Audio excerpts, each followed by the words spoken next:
Shalom Elohim, Shalom Elohim kepada Roh Bapa Yahweh yang berada di dalam tubuh Pak Eman Lahagu. Shalom Elohim kepada Roh Jesus Christ yang berada di dalam tubuh Pak Aditya Nugrahanto. Shalom Elohim juga kepada Roh Kudus yang berada di dalam tubuh mempelainya yang cantik, indah, mempesona, Bunda P. Hamdani. Shalom Elohim kepada saudara-saudari, teman-teman, keluarga yang saya kasihi dalam Tuhan Yesus Kristus. Pada hari ini saya mau mengongsikan kesaksian mengenai tanda binatang 666. Tanda binatang itu yang telah berjalan sejak dari tahun 2021, dan mengapa injusan atau tanda yang diberi itu adalah dikatakan tanda binatang.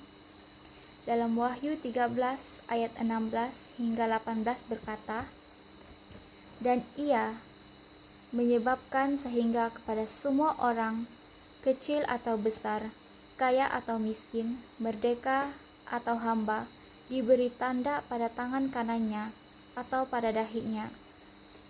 Dan tidak seorang pun yang dapat membeli atau menjual selain daripada mereka yang memakai tanda itu, yaitu nama binatang itu atau bilangan namanya." Yang penting di sini ialah hikmat. Barang siapa yang bijaksana, baiklah ia menghitung bilangan binatang itu, karena bilangan itu adalah bilangan seorang manusia, dan bilangannya ialah 666.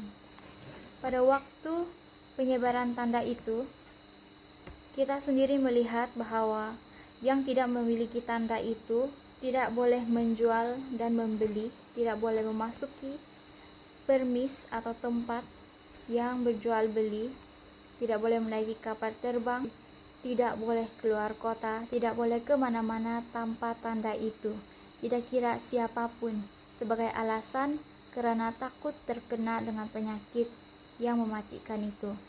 Itu adalah salah satu cara iblis bekerja, memakai ketakutan. Ketakutan akan kematian, ketakutan akan tidak mempunyai kerja, ketakutan akan tidak mempunyai uang.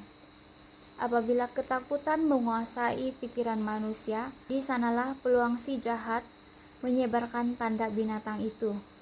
Bukan hanya satu dos, bukan hanya 2 kali, bukan hanya 3 kali, melainkan berkali-kali, sehingga mengubah DNA manusia. Dan apabila anak-anak Tuhan yang peka memberitakan kebenaran, di sana jugalah iblis mengaburi mata dan pikiran anak-anak Tuhan yang tidak mengerti dan tidak peka. Ingatlah saudara-saudari, iblis si jahat itu lebih licik daripada apa yang kita pikirkan, dan membawa manusia berpikir menggunakan akal logika manusia yang kelihatan betul di mata dunia, tetapi tidak di mata Tuhan. Banyak anak-anak Tuhan yang mau mengikut Tuhan, tetapi tidak sanggup meninggalkan dunia, yang berkata, "Oh, saya mau seimbang, mempunyai kerja, mempunyai gaji, dan mempunyai hubungan yang baik dengan Tuhan." Ingatlah saudara-saudari, terang dan gelap tidak dapat bersatu.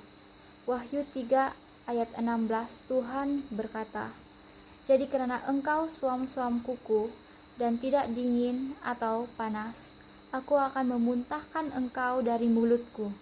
Tuhan tidak mau umatnya tidak dingin dan tidak panas, karena apa yang kita ikat di dunia akan terikat di surga, dan apa yang kita lepaskan di dunia akan terlepas di surga.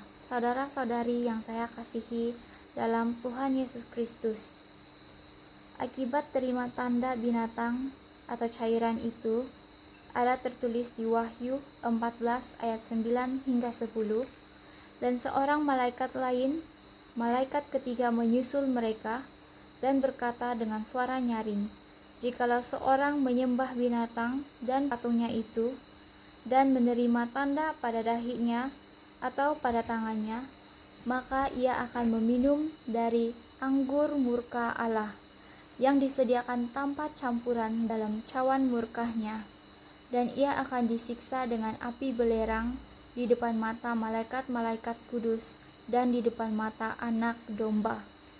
Maka dari itu, saudara-saudari yang saya kasihi dalam Tuhan Yesus Kristus, bertobatlah bersungguh-sungguh pagi, petang, siang, malam, setiap saat. Mintalah perkenanan Tuhan, berpuasalah dan berdoalah setiap masa. Mintalah perkenanan Tuhan untuk DNA dimurnikan. Bacalah firman Tuhan setiap masa, karena itu yang akan menguatkan kita di waktu-waktu sukar. Dan janganlah menambah lagi enjesan, cairan, atau dos itu. Janganlah menyangkal nama Tuhan Yesus. Apabila waktunya Tuhan telah tiba, kuatkanlah hati dan kuatkanlah sesama. Janganlah kamu didapati menyangkal nama Tuhan Yesus. Itu saja kesaksian daripada saya pada hari ini. Terima kasih. Tuhan Yesus memberkati kita semua. Amin.